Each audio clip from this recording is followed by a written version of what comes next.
చేయడానికి కింద మీద పడుతున్నాం. రోడ్లు గుంతలు పూడ్చడానికి డబ్బులు లేవు. కానీ వీళ్ళ దగ్గర మటుకు వేల కోట్లు ప్రభుత్వం కష్టంతో మీ అందరి ట్యాక్సులతోటి ప్రజలందరి ట్యాక్సులతోటి కొన్న డబ్బులతో ఇచ్చిన ట్యాక్సులతోటి డబ్బులు తీసుకొని మనం బియ్యం కొంటే ఆ బియ్యం తీసుకెళ్ళి రూపాయి పెట్టుబడి లేకుండా వేల కోట్లు సంపాదిస్తూ ఉన్నారు. There should be a major crackdown on this. దీనికి తన్న మన భేదం లేదు. దీనికి అధికారులు కాదు, పొలిటికల్ వ్యవస్థ కాదు, ఎవరైనా సరే ఇది చాలా స్టర్న్ యాక్షన్ అయితే తీసుకోవాలి. This will pose as a national. ఇట్లాగే వదిలేస్తే this port will become a menace for national security. గత ప్రభుత్వం నేను మొత్తుకుంటా ఉన్నాం, మేము ఇబ్బందిగా ఉంది మాట్లాడి. నేను నాకు ఎంత ఆశ్చర్యం, ఎంత డీప్ రూటెడ్ నెట్వర్క్ అంటే నేను వస్తానంటే నన్ను ఇప్పటికీ 2 months నుంచి ఆపేశాను, నన్ను రానివ్వకుండా. ఉన్నత స్థాయి అధికారుల దగ్గర నుంచి లేదు సార్, అక్కడికి వెళ్తే కొంచెం ఇది అవుతుంది సార్, ఎందుకు సార్ ఇప్పుడు కాదు సార్, తర్వాత సార్ ఇప్పుడు యాక్షన్ తీసుకున్నాం సార్, రిపీటెడ్గా చెప్తా ఉన్నారు. నాకు నిన్న విసుగొచ్చి ఒకటే చెప్పాను, పోలీసు వస్తారా రండి, లేదంటే నేను కూర్చోబెట్టి నేను కారులో నేను వెళ్ళిపోతాను, అధికారులు నా పక్కన రాకపోయినా పర్లా.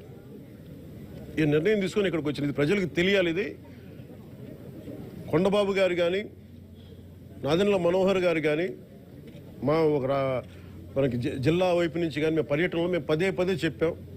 తూర్పుగోదావరి జిల్లా నాయకులు కానీ, ఎమ్మెల్యేలు కానీ, we gave a word to people. మేము ప్రజలకి మాట ఇచ్చాం, పారదర్శకత చూపిస్తాం, ఇలాంటి అవినీతిని ఇలాంటి స్మగ్లింగ్ని మేము అరికడతామని. ఆ దిశగా చర్యలు తీసుకోవడానికి మేము ముందుకెళ్తున్నాం. అందుకని మీ దృష్టికి తీసుకొచ్చి దీంట్లో మీరు మిగతా ఇన్ఫర్మేషన్ మీకు ఇస్తాం. అలాగే దీన్ని ఖచ్చితంగా దీన్ని హోమ్ మినిస్ట్రీ దృష్టికి అయితే తీసుకెళ్తాను. Andhra is major hub for ganja and మీకు డ్రగ్స్ అయిపోయింది. ఇక్కడి నుంచి ఎంత డ్రగ్స్ వెళ్ళిపోయినా కూడా మనకు తెలియదు. ఈ రోజున కళ్ళ ముందు మొత్తుకుంటున్నాయి. అదే అడిగాను అందాక మన సెక్యూరిటీ అధికారిని, నీ కళ్ళ ముందు మీకు ఇది కనిపిస్తూ ఉంది, tomorrow it could be weapons also కదా అన్నాను. దానికి మీరేం చర్యలు తీసుకున్నారు బీయింగ్ ప్రైవేట్ పోర్ట్ అంటే? పాప ఆయన ఏం చేస్తాడైనా పిచ్చి మీద బ్రహ్మాస్త్రంలా ఉంటుంది.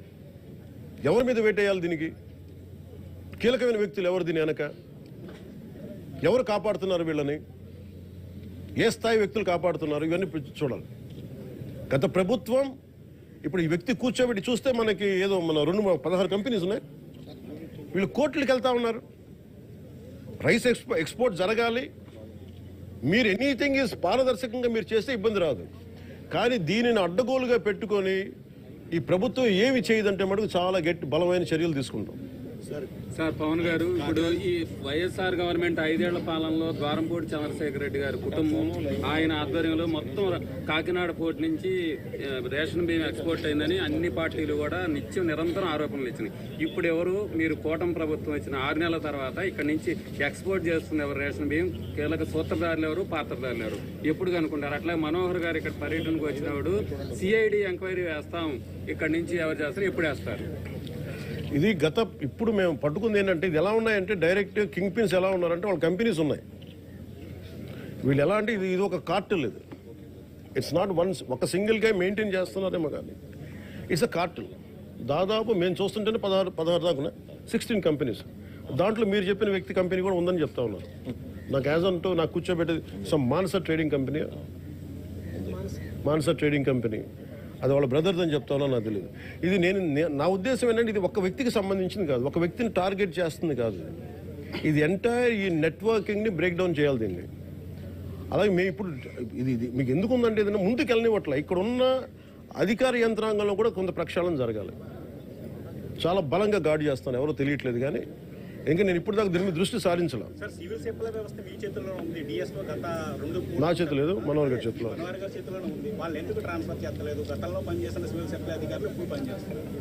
సిఐడి ఎంక్వైరీ ఎప్పుడనే చెప్పండి సార్. అది కూడా సిఐడి ఎంక్వైరీ అన్నీ చెప్తాను. ఇప్పుడు నేను మీకు తెలుసు కదా, when I give a word I want to take a very strong action. నేను నా మాటకు నేను కట్టుబడి, ఎందుకంటే లా అండ్ ఆర్డర్ నా చేతిలో లేదు.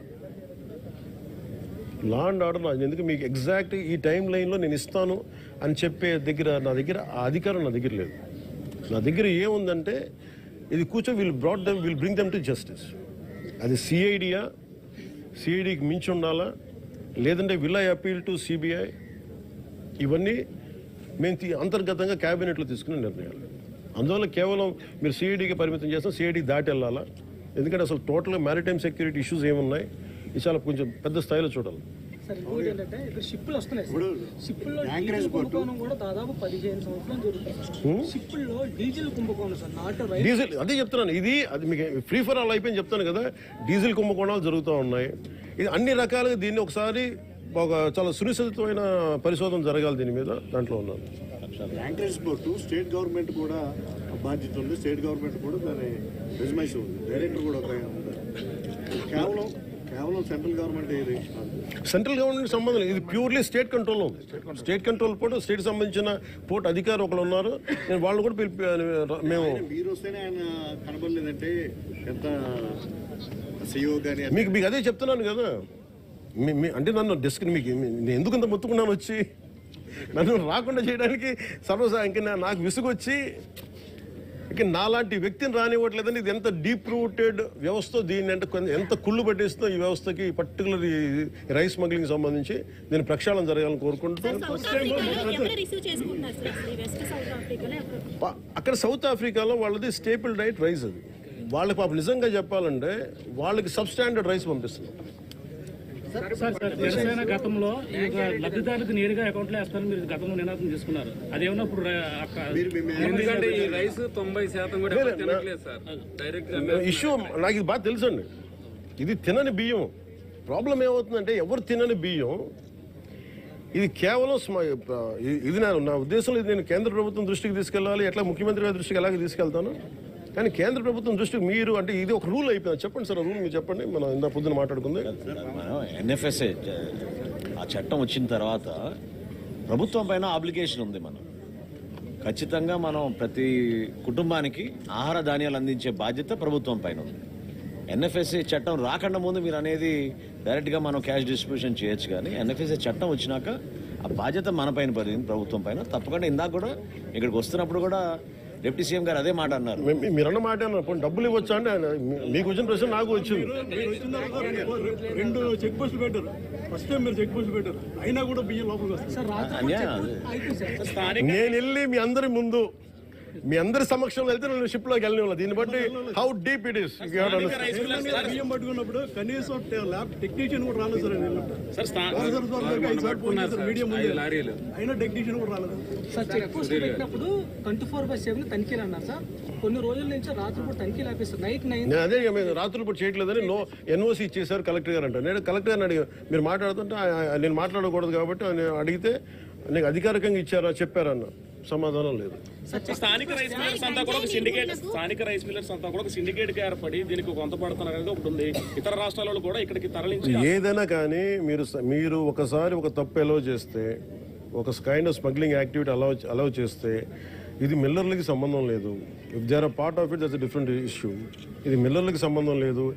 ఇది ఏదైనా సరే చట్టబద్ధతతో చేస్తే వ్యాపారంలో ఇబ్బందులు లేవు. కానీ ప్రజలకు చెందాల్సిన బియ్యాన్ని వాళ్ళు తినక స్టేట్ ఎక్స్చేంజ్ నిజంగా ఆ డబ్బులే కనుక ఉంటే ఈ రోజున విద్యార్థులకు కానీ మనకి ఎయిడెడ్ కాలేజెస్ ముయ్యాల్సిన అవసరం లేదు. ఫీజు రీయింబర్స్మెంట్లకు ఇబ్బంది రాదు. గోతులు పూడ్చే డబ్బులు మన ఏది ఏఐబి రోడ్డు ఈ పాటికి అయిపోయింది. ఇది ఏడీబీ రోడ్డు చెప్పాను మీకు డబ్బు ఎక్కడికి వెళ్ళిపోతుందంటే దిస్ హౌ. అందుకని మేము నాణ్యమైన బియ్యం సార్, ఇప్పుడు నాణ్యమైన బియ్యం స్టేట్ మొత్తం అంతా ఇక్కడికి కేంద్రంగా అయితే కాకినాడ వస్తుంది సార్ బియ్యం అంతా కూడా. అయితే రేషన్ బియ్యం అంతా స్టేట్ నుంచి వస్తుంది సార్. ఇక్కడ ఒక్క చోటే దాడి జరుగుతుంది, ఇక్కడ ఒక్క చోట కొన్ని రోజులు ఆపుతున్నారు, మళ్ళీ కంటిన్యూ అవుతుంది. కానీ ఈ రైస్ అంతా కూడా స్టేట్ మొత్తం నుంచి వస్తుంది సార్. అది కాదు మీరు ఫాలో అవడం లేదు. దాడులు ప్రతి జిల్లాలో చేస్తున్నాం, ప్రతి రోజు చేస్తున్నాం. డిప్యూటీ సీఎం గారు చెప్పినట్టు అంటే 60,000 మెట్రిక్ టన్నులు ఇప్పటివరకు సీజ్ చేశాం. గతంలో ఎప్పుడు లేదు ఇటువంటి కార్యక్రమం. This has become a hub for export. మరి ఎక్కడి నుంచి మేజర్ తెలంగాణలో చేసినా కానీ మీరు అన్నట్టుగా తెలంగాణకి సీపోర్ట్ ఏం లేదు కదా, ఇక్కడికి రావాలి కదా.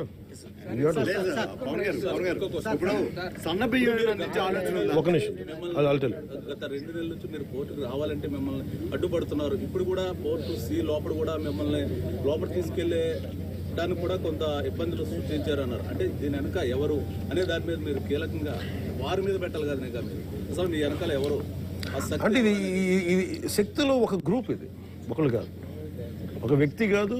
అదే సార్ ఇది ఎలా ఇది నాకు తెలియదు అంటున్నాను. నాకేం అర్థం. ఫస్ట్ మీరు చెప్పారు సార్ ఇప్పుడు ఎక్కడ ఏం లేదు అంతా బాగుందంటే సరే మీరందరూ ఉదాహరణకి ఏదో చెప్పారు అనుకోండి, మీరందరూ ఒక సీనియర్ జర్నలిస్టులు మీకు అవగాహన ఉంది. కానీ మీరు చెప్పిన మాట మేబీ ఎందుకు లేదు